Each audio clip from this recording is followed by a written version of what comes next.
Hey guys, we're going to be going back to the Lebah Raksasa bug fight for Dark Vision's number, I forget the number, I think it's number 19.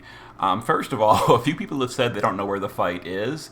When you go to the EX Masters domain Phantom 1, you got to scroll down, and here's the bug right down here. Hiding from everyone. A few people have overlooked that, but there he is. I know I said I was going to do like a budget run at some point. I actually tried a few times, but when I'm using like super budget gear and really old units like Nilo and stuff, I wasn't damage capping. So instead of like a full budget run, we're going to go for, an expensive team again, but we're going to be using different units. So I've already done one clear that relied on Sniper Physalist and Summoner Yuna to mostly carry the fight. Yuna powered up Luna Freya. I also did a run using physical units with like Carton and Tifa, also perfect scored. You can look at those previous videos if you want. This is a third video that is going to go all in for Tiana to basically carry the fight. So this is the party we're going to use. We're going to go for a turn 5 clear. I'll show the gear and all at the end. But overall, this is definitely uses some decent gear and high-end units. And I'll discuss swaps and all at the end of the video. But let's go ahead and give a clear real quick. So it's a 5-turn clear. The boss does get mitigation if you take too long, and we don't want that. Okay, so the first thing we're going to do is Aerith is going to bar Waterga. That's a water resist buff. We're going to do that from Leviathan. Tiana in the shift form is going to quintuple. We're going to trouble brewing, and then we're going to unstable water 3 times. And we're going to target Louise with that, because Louise is using water resist. And we want to stack up without dealing damage to the boss. So Yoshikiri on this first few turns can guard, so can Luna Freya, so can Yigni. Like, they're just here for the later in the fight. And Louise can times 4 Ionic, because we are going to need the LB gauge of Luna and Yoshi a little bit later. You could gear for LB fill, but, not really that big a deal. Okay, some attacks on her. So we're going to go ahead and keep stacking Tiana. Tiana is a times 25 stacker. So again, we're stacking by targeting Louise. That way we don't deal damage to the boss. Because the boss is very squishy, completely honest here. And we don't want to kill the boss ahead of time. So Aerith can just refresh water resist. We can just have Louise Ionic times 4. And Yoshi and them can just continue guarding.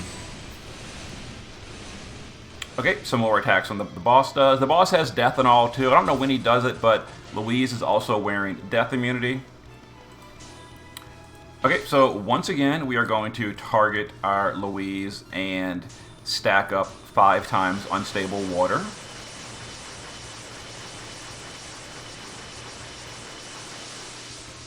Okay, we're going to shift form LB Yoshi. That's an LB damage buff. We're going to just guard Yigni for the moment. Aerith is going to shifted LB as well. That's going to be a stat buff for the party. Louise, well, we don't really need LB anymore, so Louise can just guard, or you can Ionic times 4 if your LB wasn't ready yet. And Luna Freya can just continue guarding, yeah. So we're just hanging out for the moment. Some water attacks. The whole party is using a little bit of water resist. So once again, we are continuing to stack up Tiana, times 5 water on Louise. And you might have noticed that I never used Tiana's Amplify in the base form. That would waste an entire turn of stacking, and obviously I don't want to waste any stacks, so we didn't do that. So now we're going to go ahead and amplify with Yoshikiri. But first, let's have Louise do a killer buff, a stat buff, a doesn't really matter, a tactical armor, but an incapacitate target as well to break the boss. Let's see. Luna Freya can just continue guarding. Yigni is going to go ahead and in the base form, we're going to Vitality Fountain. We're going to Gemini, and we'll just double Fruits of Research just because we have to cast something. Aerith will just cast Wish to Save the Planet. That is the Rod in Peril, I'm 99% sure. It is. That's the Rod in Peril. And Yoshikiri can double in the shift form. We're going to amplify the party with Frozen LCD, and we're going to water imbue the party with Water Scroll. Okay, so Frozen LCD does require an EX3 Yoshi, which you may or may not have. Leviathan Nicole is an excellent swap if you don't have Yoshikiri. Okay, now it's time to kill. So we're finally ready to ×5 water on the boss. We're at 20, I think 24 out of 25 stacks. We're almost there. We're going to go ahead and shift Louise. And she's naked in the shift form. She's literally not here for damage. We're going to ×4 Chaos Wave Awakened. And Yoshikiri with the Irine's Ring is going to ×4 Comet to chain with Louise. This is to build the chain. It's also to give a chain count score. Yigni is going to ×5 Laws of Nature. Now, this is a terrible damage skill. This is really bad damage, but it is Bolting Strike ×5, and that's going to match up with our Tiana to single target damage the boss. Aerith is going to, again, just for support chaining, we're going to ×4 Flame Thing.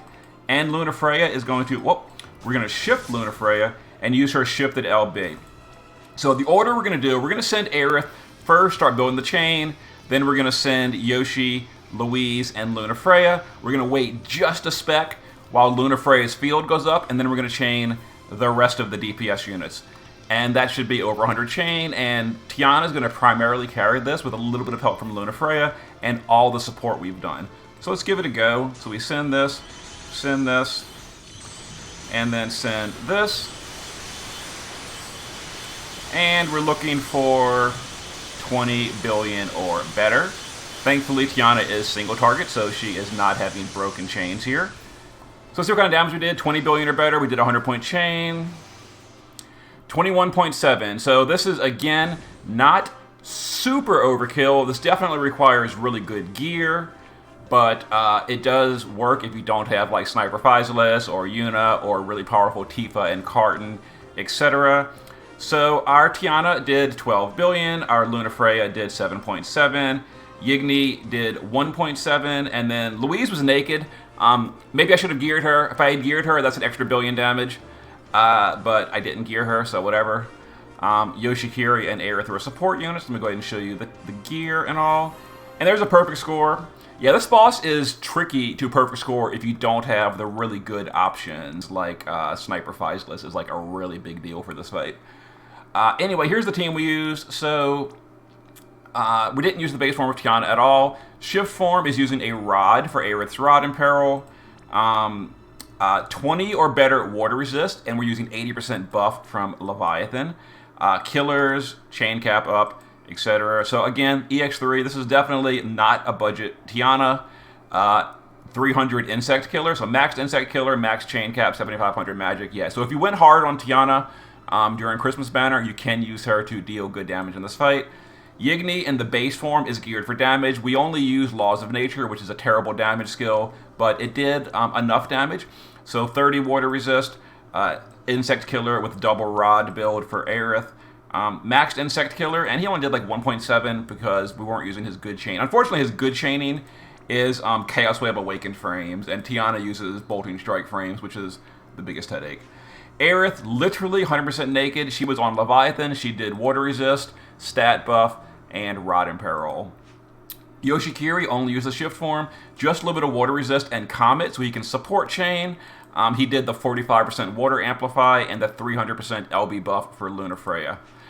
Louise in the base form was our provoker. She has, I kind of went overboard on resist. You need 230 resistance after a buff. I was using a buff. I should have probably just geared for lower resist, but 230 or better after a buff, because we are using Tiana, and Tiana imperils by 130. The boss also imperils by 100, which is lower than Tiana's anyway. Full evasion, death immunity, and she was the provoker. And then on the shift form, literally naked. I should have geared her for damage. I figured it wouldn't really matter, and it didn't matter. But we weren't super. I kind of figured we'd overkill by more than we did. But I should have geared her for a little bit of damage to chip in an extra billion damage. We would have been, further past the damage cap, but I didn't. In Lunafreya, base form completely naked.